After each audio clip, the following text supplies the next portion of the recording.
911, what's the address of the emergency?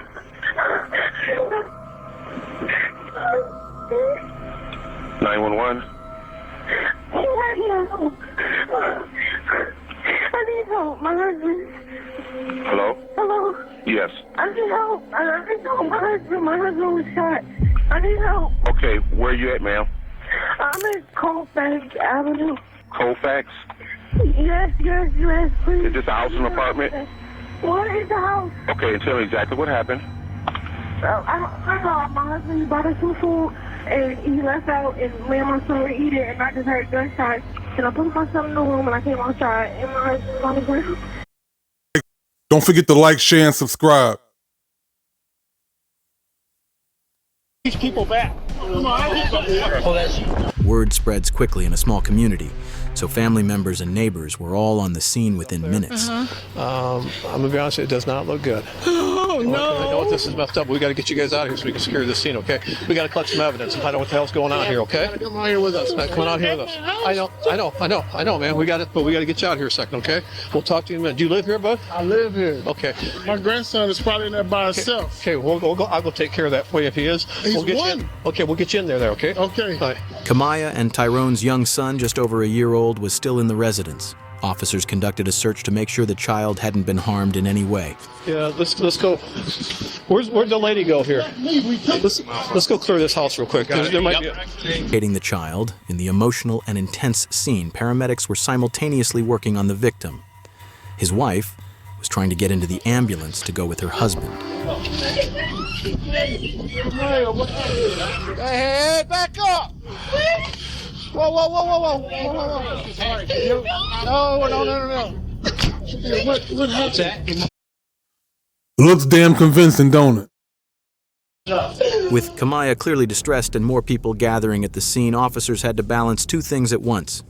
While paramedics were working to save Tyrone, police also needed to secure the area, collect evidence, and make sure no one accidentally tampered with anything.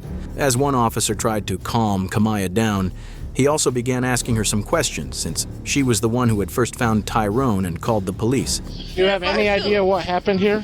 No, he just brought us something to eat. Okay. So we sit on the couch eating, and then I just heard gunshots. Okay. And I ran to put my son in the room, and I came outside, and he was laying on the cart.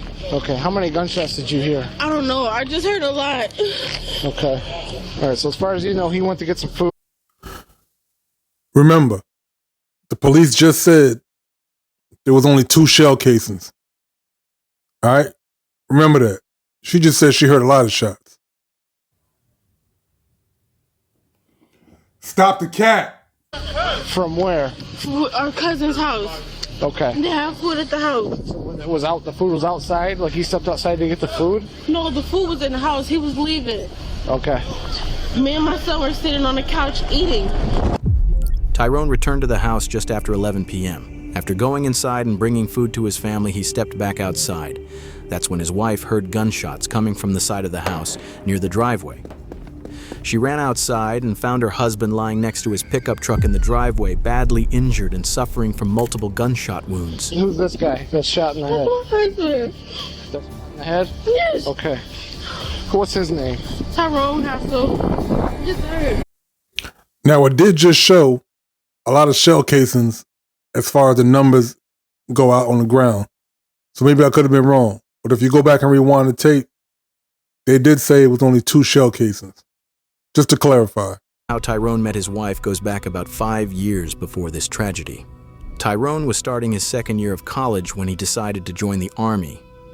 In 2015, he met Kamaya while they were both serving in the military and stationed at Fort Carson. Their relationship moved fast and quickly became serious. Things became even more serious when Kamaya found out she was pregnant. At the time of Sergeant HASSEL's murder, Kamaya, who was 22 years old, and Sergeant HASSEL were on block leave from Fort Stewart. Kamaya was working as a truck driver, and Sergeant HASSEL was serving as a wheel mechanic. At that point, police didn't allow Tyrone HASSEL Jr. or Kamaya to leave the scene. They were dealing with a lot of unanswered questions and a killer still on the loose who needed to be found as quickly as possible. Was he beefing with somebody here? I mean, do you have any idea how this Beefing. happened? I'm not sure. I mean, this is serious, okay? I don't know what his condition is, but it does not look good, okay? So, if you know something, I don't think he was beefing with anybody. now's the time.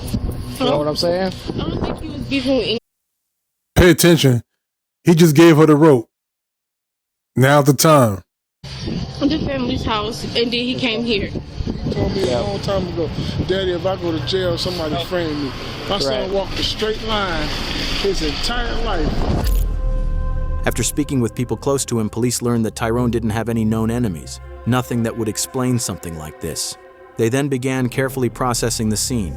There was blood on the truck and blood across the driveway. Multiple shell casings were also found, scattered around where Tyrone had fallen. There's one, two, three. Okay. Four's right there. There's The a first thing police clarification. suspected was that this may have been a robbery gone wrong. But Sergeant Hassel still had his money, his phone, and his car keys on him, so that possibility was quickly ruled out. You see that bullet hole in the garage? Simply due to the fact that all these casings are here, and there's a hole right there. Now that's what she probably could have messed up. If she's trying to stage this as a robbery, she left some pretty big clues to help them figure out that it had nothing to do with a robbery, and that just might be her downfall right there. That one clue, those keys, the phone, the money is still there. Okay? And everybody they talked to said, I don't know, they don't know who he had beef with, or they don't even presume him to even have any beef with anybody. So it looks like they're going to put this one together real quick. These men who typically date black women is because they love black women. I love black women. Love them to death. And there's a hole right there, which is obviously blood on it. That looks like somebody that was probably helping drag him out. right. So, Ron, what I'm thinking is, I mean, there's brain matter there, so he was shot point blank range. Oh yeah. So somebody had to be laying in wait for his ass, Yeah. because he was shot right here. Casings, and he might have been coming out getting the truck, and No, he was coming out to leave again, somebody. and his keys are right there. And the fact that the bullet hole's there means that the shooter was over on Right. the side and in the casings. Right. We got a bullet Wow. right there. By looking at how the shooting happened, the shots hitting Tyrone in the head, face, neck, and shoulders, it was clear this was a personal attack, not a random act of violence. Detectives also noticed that some rounds went into the garage, which showed that the shooter was positioned behind him while Tyrone was standing at the doorway of his truck. One of the first leads detectives got was that Tyrone had gone to Walmart the night of the murder to buy ammunition. The rounds he bought were 9mm, the same type used in his shooting. This raised an important question. Why was he buying ammo, and was it for self-defense? Without wasting any time, the detectives went to Walmart to collect all the security footage from that night, but he ran into 2 other people while he was there. Maybe there was some sort of feud with these customers, but it's not something the police couldn't track. Now, they're working to identify these 2 individuals to see if there's any connection between them and the shooting that happened just a few hours later. Through the investigation, detectives conducted interviews and eventually learned that the 2 men Tyrone had interacted with at Walmart were just his high school friends with no connection to the shooting. With no clear motive or useful leads, the police were still at the very beginning of their investigation. He parked right in Brown's driveway, backed in. Okay. The reason I know all this, I was in my bedroom watching TV and I had the shades open. I can see everything that goes on. Mm-hmm. Damn! This. 9:30, 10. Okay. Somewhere on there, right? Always some old Anyway, person first watching. time he was there, and then he left, come back about 15, 20 minutes later. But when he come back, I bet money on it. He was doing 50 miles an hour going up. 50? At least. And he turned around up there, come back, turned his lights off, backed into the driveway, Causing a scene. waited there for a while. He knew I was watching, I think. But anyway, he stepped out of his car, got back in. A couple of seconds later, he got out again, completely, and started walking. And I watched him, and he went and turned left. Okay.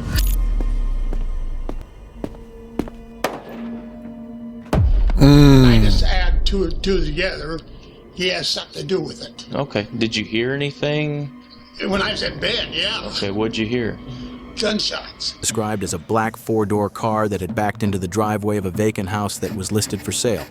Detectives were able to get a license plate reader hit on that vehicle, tracking it as it passed through Illinois toll booths captured on surveillance. There it is right there. The cameras is everywhere. You got the old man, right? They're the original cameras. The old people in the hood, they're the original cameras. And then you got cameras everywhere. Whatever vehicle you driving in, toll you riding through, street lights, nigga, they got you. You ain't committing no crimes and getting away with it in 2026. Someone in the U.S. military, serving in the same battalion as Sergeant Tyrone HASSEL III. I smell it. The owner was identified as Jeremy Cuellar, a member of the same squad as Tyrone. Remember, the wife is in the military too. The wife is in the military too. They met in the military. Keep that in mind. Investigators were able to place his vehicle near the scene of the crime on the day of the shooting. For the first time, the investigation was starting to show real progress. And police finally had a name. Before detectives spoke directly with Jeremy, they immediately contacted investigators at Fort Stewart working with the U.S. Army. Army investigators began going through the platoons connected to the case and interviewed several service members. One of them was Sergeant Bacon. He had personal first-hand knowledge of Jeremy Cuellar and Kamaya HASSEL, information that would quickly become critical to the case. So when y'all would hang out, what would y'all typically do? Talk and drink and just chill out the room. Okay. So any relationships between any of those people in that group going on? I mean, in Korea, I knew Quay and Hassel messed around, and then that was it. All right. Tell me what you know about that. I seen them together and messed around, and then was it like, everybody had their own little battle group in Korea. Quay and Hassel messing around. They married. Her name is Hassel too. If Jesus can't save these hoes, why are you trying? What make you think you greater than Jesus, nigga? If you're enjoying the content, don't forget to like, share, and subscribe. Greatly appreciated. You getting at with that? Because obviously, everybody's got different. Oh yeah, like sexually. There it is. I'll help you with that.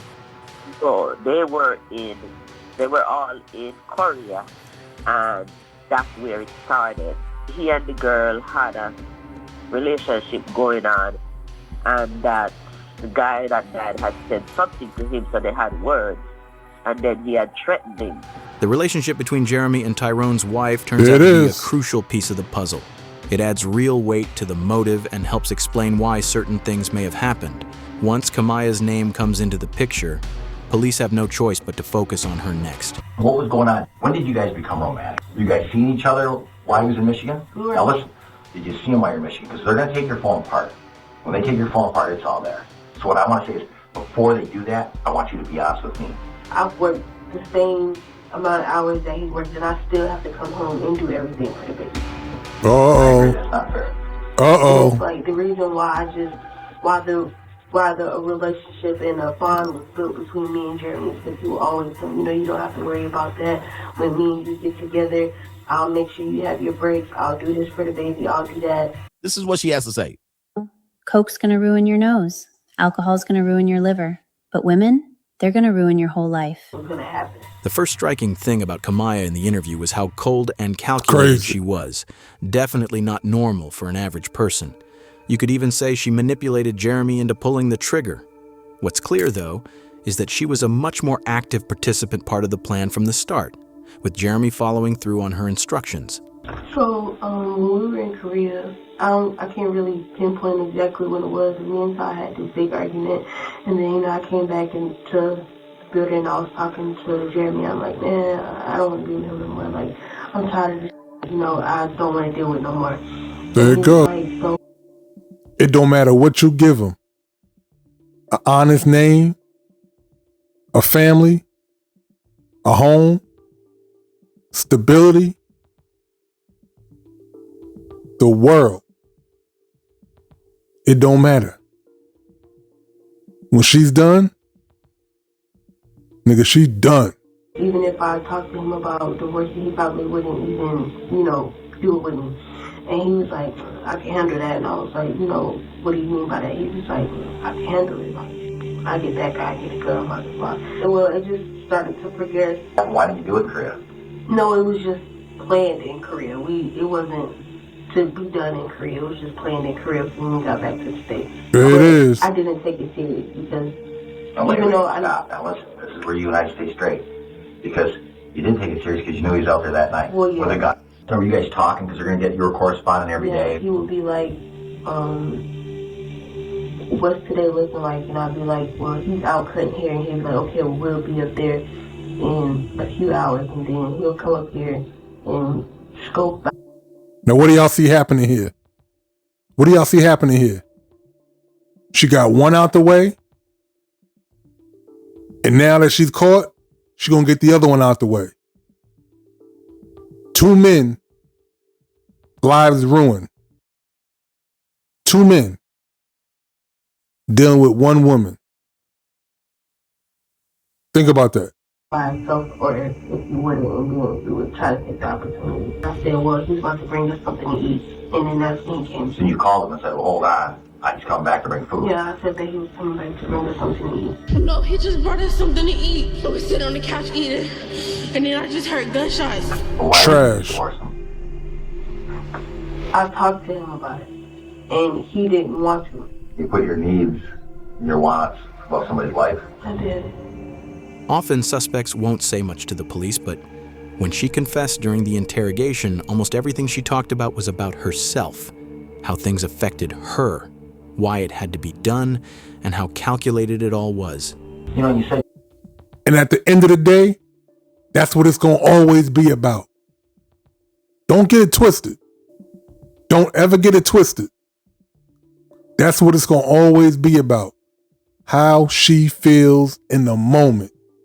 What she's going through right now in her life and the decision that she's going to make that's going to affect you as a man.